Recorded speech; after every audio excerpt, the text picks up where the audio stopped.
was Horatia Edwards, who was a Jamaican bisexual man, and a few years ago it came out of how badly he was being treated by the UK Home Office, who didn't believe that he was bisexual, and they didn't really believe that bisexuality existed anyway, even though I think the Home Office has got an LGBT network group. Mm-hmm. But yeah, he was like asked about really sexually intrusive things.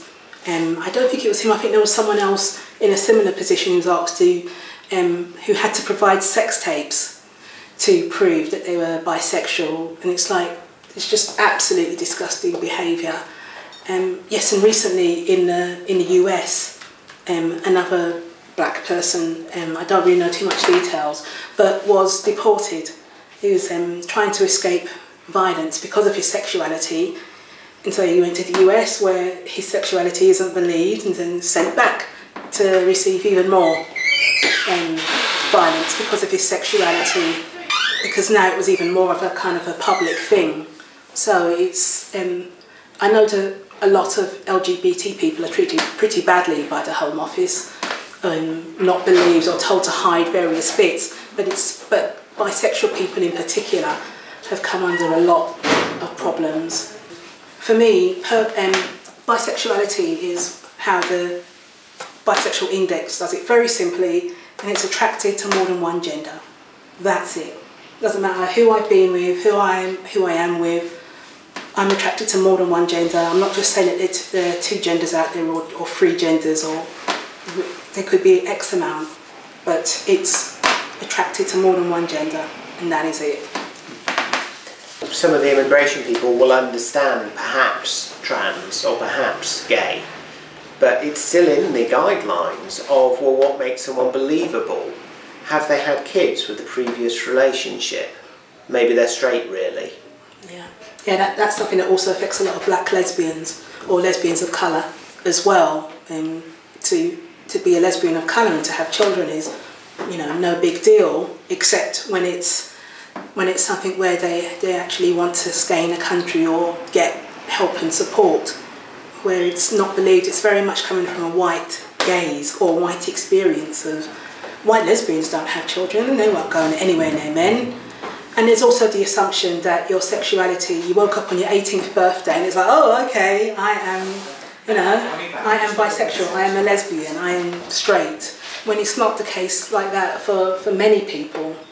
And one of the things we talked about at the European meeting, where we had a couple of really good Iranian activists, is people don't necessarily, in a country where they're trying to escape from, they're maybe not used to it being a good idea to say things openly to officials, because that would be extremely unsafe.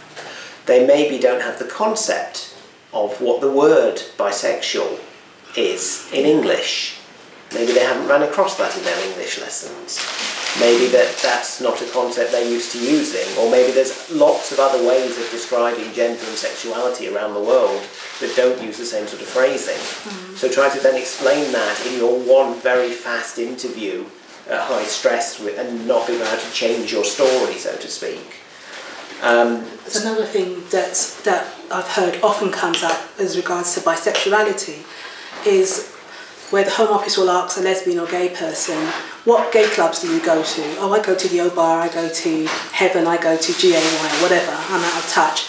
But because there are no bisexual clubs or pubs, what are you going to say? You know, I've been out as bisexual for half of my life. If someone said, well, what bisexual clubs do you go to? I'll be like, well, there aren't any, I don't know. You know, I might be able to mention Bicon, but there are plenty of bisexual people in this country who've never heard of it, really. So it's like asking an impossible question to answer. And people are expected to be more out to show that they need to be here, yeah. But that makes it then very dangerous if they're deported. They can't say, well, you can just go and pretend to be straight, because they've just been very publicly out in order to try and get asylum, or that they've been publicly out before, which is why they need asylum. One of the other things we've heard of is people being told by their advisors, entirely, you know, sort of trying to be helpful possibly, that you should tell the immigration people you're gay. Tell them you're lesbian. Just it's simpler, they'll understand it easy. So they're pretty much telling people to lie to the immigration authorities. And also then the immigration authorities don't then deal with bi people because they don't think they're seeing any, because that's not what they're saying. So there's a certain amount of, I think, work to work out is what's going on with the immigration policy, in which case you need them to change policy, or is it that they're not following policy and that they are doing things they ought not to be doing, in which case what they need is someone to go through and say you're not following your own procedures, and to challenge it that way. And just a general, more people know about bisexuality as a thing, then maybe more of the people working in the area as supporters or anywhere in the system will know just what's going on and don't come up with some ridiculous assumption. There is a very good group called the Lesbian and Gay Immigration Network or Immigration Group, and they help people who are lesbian, gay, bisexual and trans. But not even having bisexual or trans in the title means that if you're desperately seeking help, you're probably not going to go to them because you think they're not going to help me. Really, they're just going to help lesbian and gay people, and then are they going to make fun of me or put me in danger or just ignore me?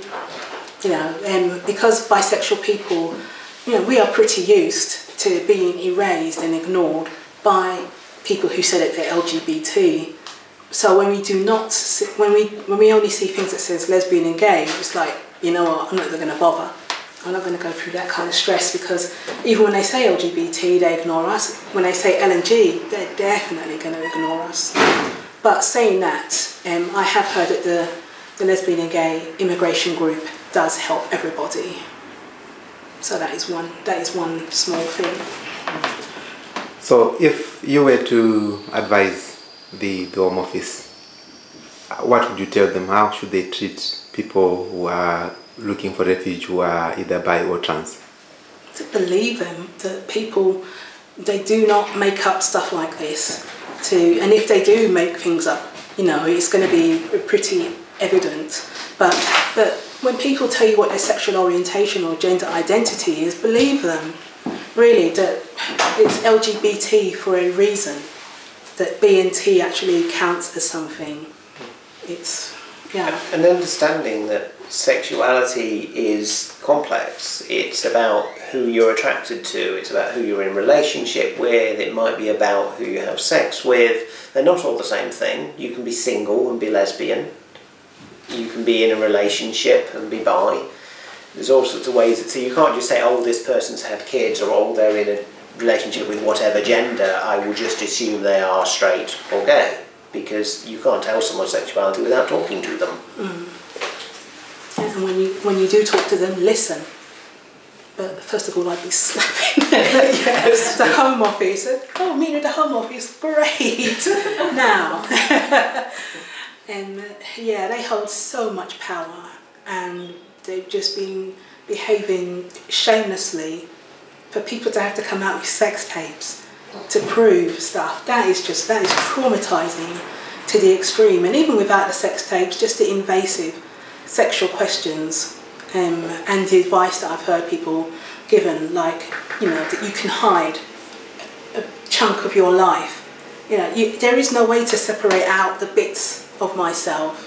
You know, I'm not black first and bisexual second, or bisexual first and non-binary second. It's, you know, it's all me. But being told that, oh, you can hide, or you can just find a friend and pretend that you're straight, or something I was told from some guy from Russia, was told to, you can have your sexual encounters in this cruising spot in a park in Russia. And it's like, okay, if the Home Office know about this cruising spot, then the police in Russia are going to know about this cruising spot, and the people who hate queer people and want to beat them up are going to know about this cruising spot. So no, don't go there for God's sake, because, you know, you're going to go home in an ambulance. It's just, yeah, really simple things that they could be doing, but they're not.